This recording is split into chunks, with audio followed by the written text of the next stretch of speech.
A while ago, Nate and I took a look at Pokemon Shield, so check that out if you haven't seen it, but this time I'm back with the Isle of Armor DLC.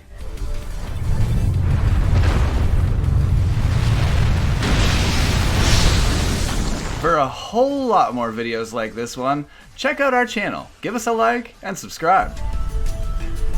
The first of 2 DLC packs for these games, the Isle of Armor is an entire wild zone, fresh for you to explore. As soon as you get off the train, you speak to somebody about a regional Pokedex. That's obviously one of your goals in Pokemon. There's a lot of new Pokemon that are only available on this island. And right at the start of the island, it gives you the option of a starter from Kanto region.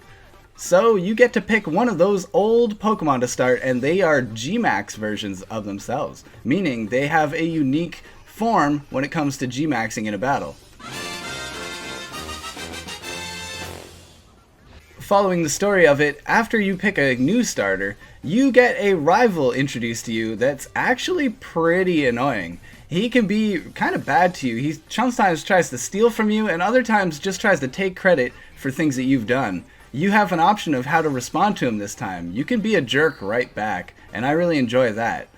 But moving past him, you have a series of trials to earn the trust of the Dojo Master. And when you earn the Dojo Master's trust, you get Cub Fu, your brand new Pokemon exclusive to this island.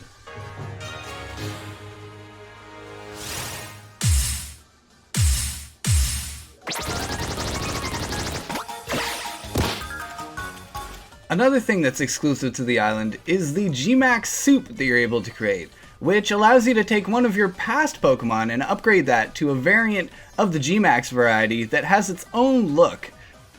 There's also a special trainer that allows you to reset your Pokemon's EVs. This can be extremely important if you're one of those min-max competitive Pokemon types. There's a lot of facilities and services to upgrade in the dojo of this island, so there's a lot of things to spend your watts on, and a huge amount of time you can spend on this island upgrading your stuff. But ultimately, once you get Cub Fu and you go around the island, it's up to you to challenge one of the 2 towers. You have the option of the Water Tower or the Dark Tower, and depending on your choice, it will change your Cub Fu's evolution permanently.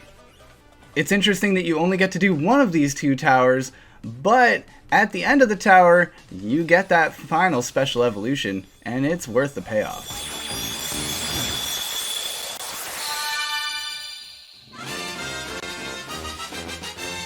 Now, if you're worried about what level you should hit the tower at, it's recommended that if you haven't completed the main storyline to be about level 30. Otherwise, you're going to have a hard time with an underleveled Cub Fu. You can only bring that one Pokemon with you through the trials, so you want to make sure that you're properly scaled. If you have beaten the story mode, it's supposed to scale up to about 60 to 70 levels, and that is a much higher level fight with a much higher caliber of moveset. All in all, if you're a Pokemon fan, there's a ton of things to add to your cards, your collectibles, and that Urshifu that this expansion is definitely going to be worth your while.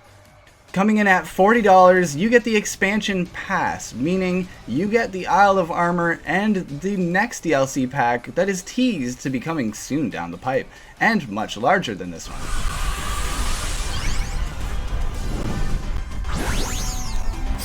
So I've explained the content a lot of what's in this DLC, but it's really up to you to kind of attack it in your own pace. I'm one of those kind of casual Pokemon players. I'm not super fan, but I am interested enough to jump into the new games when they come out, and I like the design choices of the newer Pokemon. It's great that they brought a lot of older Pokemon back into the game this way, and some favorites like Scyther really stick out to me that I can find in the wilds, and the entire island is a wild that you can share with an online community. That's really interesting to me.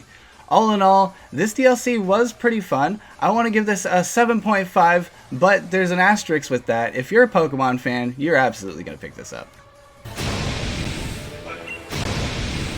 The Isle of Armor is a nice addition to the main game. The old Pokemon are welcome back, and the abilities unlocked in the dojo are extremely useful.